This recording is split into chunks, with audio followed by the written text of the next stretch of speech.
Okay, పల్లీలు అయితే మంచిగా వేగిపోతున్నాయండి. పక్కకు తీసుకోవాలి. నెక్స్ట్ నువ్వులండి, ఎగిరిపోకుండా మూత పెట్టుకోవాలి. హీట్ అయితే నువ్వులు ఎగిరి మొత్తం సైడ్కి వెళ్ళిపోతాయి.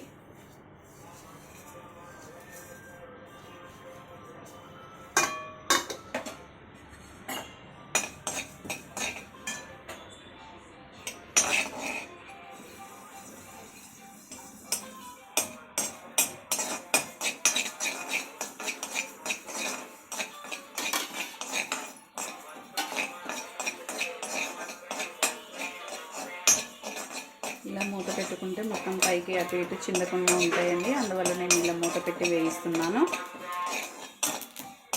ఓకే, అయిపోయిందండి. చిటపెట్టలాడుతున్నాయి.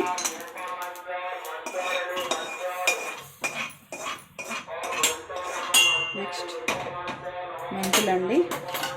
ఈ పచ్చడికి చాలా టేస్టీగా ఉంటాయి మెంతులు వేసుకోవడం వల్ల.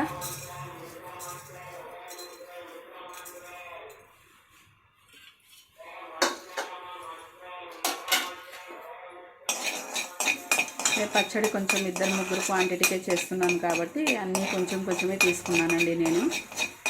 మీరు ఎక్కువ మంది చేసుకునేటట్లయితే కొంచెం క్వాంటిటీ ఎక్కువగా తీసుకోండి.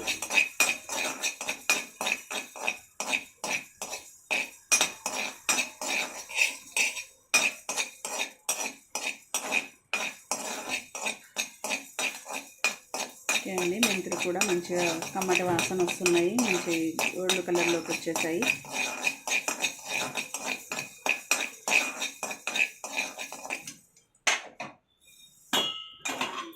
ఇవన్నీ పక్కకు పెట్టుకొని అసలు ప్రాసెస్ స్టార్ట్ చేస్తున్నాము.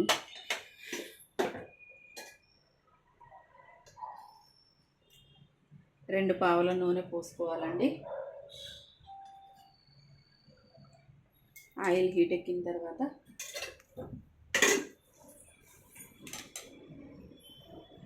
నేను కొత్తిమీర పచ్చడికి 2 కట్టల కొత్తిమీర, 5 టమాటాలు, ఒక 10-20 పచ్చిమిర్చి, కరివేపాకండి. పిల్లలు ఉంటే కరివేపాకు ఏరి పక్కకు పడేస్తారు కాబట్టి పచ్చడిలో వేస్తే వాళ్ళు తింటారు.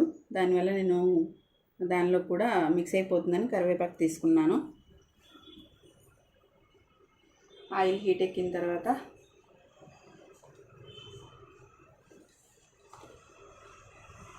పచ్చిమిర్చి తీసుకున్నానండి,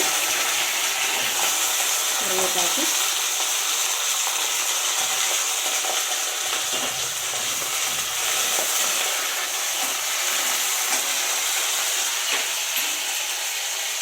టమాటాలు, కొత్తిమీర,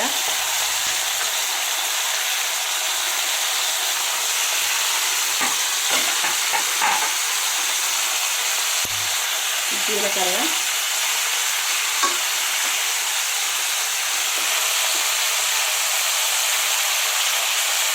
కొంచెం పసుపు,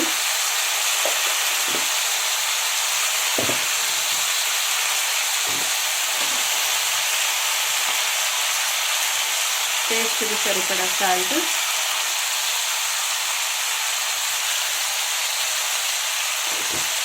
టేస్ట్కి సరిపడా సాల్ట్ కూడా తీసుకున్నానండి. కొంతమంది చింతపండు కూడా వేసుకుంటారు, నేను చింతపండు వాడనండి.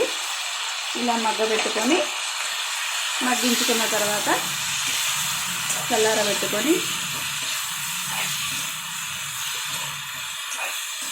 పచ్చడి మళ్ళీ తాలింపు వేసుకోవడమేనండి. ఎంతో టేస్టీగా ఉండే కొత్తిమీర పచ్చడి అండి. నేను మొదటిసారి చేస్తున్నాను. నాకు లైక్ చేయండి ప్లీజ్. మీరు కూడా టేస్టీగా చేసుకొని తిని లైక్ చేయండి. ఎలా ఉందో చెప్పండి. ఇది మట్టిపోయేలోపు నేను అది పౌడర్ చేసుకుంటానండి.